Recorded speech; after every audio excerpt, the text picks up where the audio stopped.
Grabe naman to mga idol, ang bagong Pulsar N125. Sobrang tipid pala sa gas nito, 50 km per liter.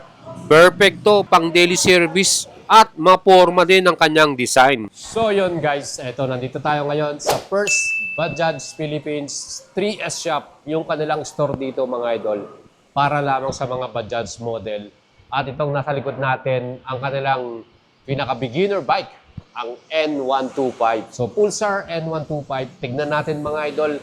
Ang presyo pala nito ay 79,888. Kung bibili nyo ng cash, add pa kayo ng 3 years LTO registration fee para mabili nyo to. Total cash natin yon. At syempre mga idol, meron tayo ditong dalawang color na available. Yung violet sa katong red color na sa likod natin. Ayan.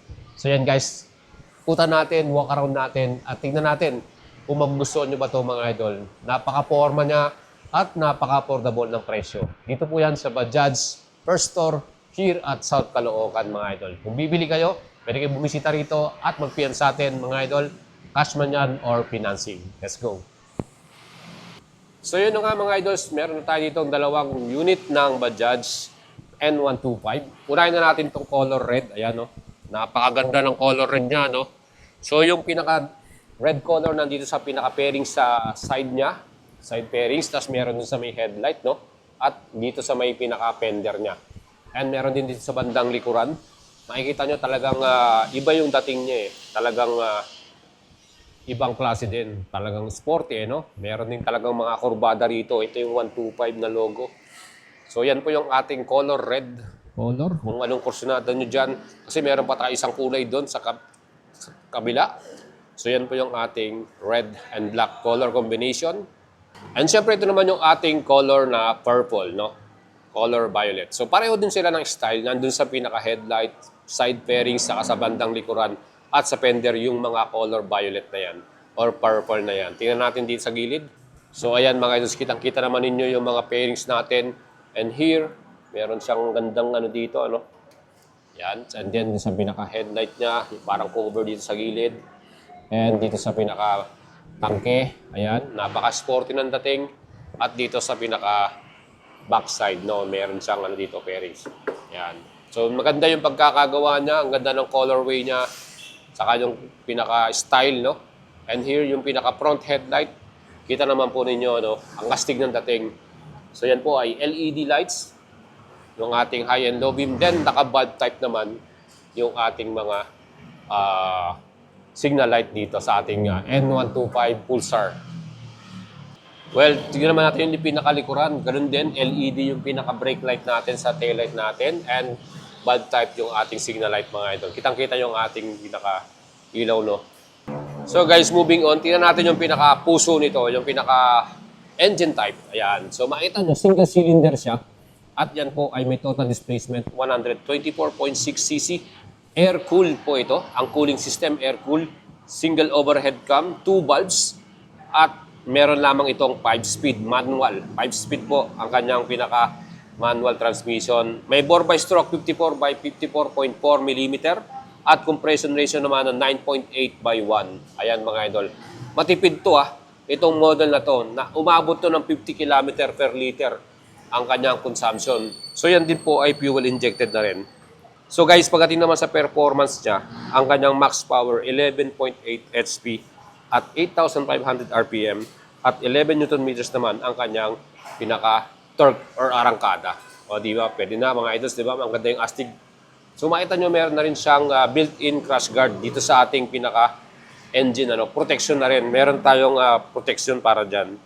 And here mga idols, yung pinaka-maganda rin dito, kita nyo yung pinaka-telescopic force niya. Niligyan pa nila ng cover, no? Yan, no? May cover pa siya. Protection sa mga dumi. So, hindi masyadong mag-ano niya, tatalsik. And dito naman sa likuran, tingnan natin sa likuran. So, yan po, naka-monoshock din tayo. So, nagulat ako, monoshock yung likuran niya via swing arm. So, mas maganda to. Lalo lang kung may passenger ka, no? So, perfect pang daily commute itong ating model na to. So, naka-via swing arm yan. And naka-disc brake yung ating front brake. Ayan, mga idol. So, disc brake na tayo dito. 2-piston caliper. And, yun. Wala naman tong equipped na combined braking system or any braking control, no? Kagaya ng ABS, wala rin siya. Ayan mga idol. So yung ating pinaka-front brake. So yung likod natin ay naka-mechanical drum brake lamang. So drum brake lamang itong likod natin. Ayan o. Kita nyo? So dito na natin yung pinaka-mags niya. Alloy cast wheel. Maganda rin yung kanyang design, no? Ayan o. So 6 spokes, no? Multi-spoke. 6 yan. At syempre yung tire nito, ginamit nila seat tire. Indian company yan, seat tire. May sukat to na 80-100 by 17. Yung pinaka-front tire natin, 80-100 by 17. And yung pinaka-rear tire naman, 110 80 by 17. Ayan mga idol. So ito po ay MRF tire naman, yung pinaka-likuran. So magkaiba. So hindi pala pare-pareho sila ng gulong na nilalagay. Doon sa color violet, seat tire yung nakalagay. Dito naman sa color red, MRF tire yung nilagay nila dito. Ayan mga idol. So pagdating sa kanyang dimension, meron tong wheelbase na sukat, 1,290. At mataas yung kanyang ground clearance sa 187 mm yung pinaka-ground clearance nito. At ang total naman na bigat, eto kagandahan, magaan naman siya, 125 kilograms mga idol. 125 kilograms. So ito, meron tayong dalawang upuan at nakita ko makapal yung foam na ginamit nila. Talagang komportable ka. Kaya sabi nila perfect ang daily rides to eh. Ang kapal ng foam mga idol ano. So good points yan. Kahit may passenger ka, dahil meron naman tayong maganda rin na footrest. Ayan o. Para sa ating passenger, eh talagang perfect itong ating Pulsar N125 na yan. So pagdating sa kanyang tangke, very sporty ng design, di ba? Yung tangke natin. Meron pala itong fuel tank capacity na 9.5 liters. Ba, ang astig, di ba? 9.5 liters. Tapos meron siyang consumption na 50 kilometer per liter. So 5 times 9, 45. Almost 500 kilometers bago nyo maubos yung inyong full tank dito sa Bajaj Pulsar N125 na to. Napakatipid mga idol. Talagang perfect to. Lalo na ngayon, napakamahal ng gasolina natin pag bumili ka ng gas. So, 1 full tank equivalent to 500 km per liter. So, tingnan natin yung handlebar. Talagang mataas yung position niya. Upright position. Relax na relax tayo. Meron tayo ditong pindutan. Ayan. Magaan din yung lever niya. No? Ayan.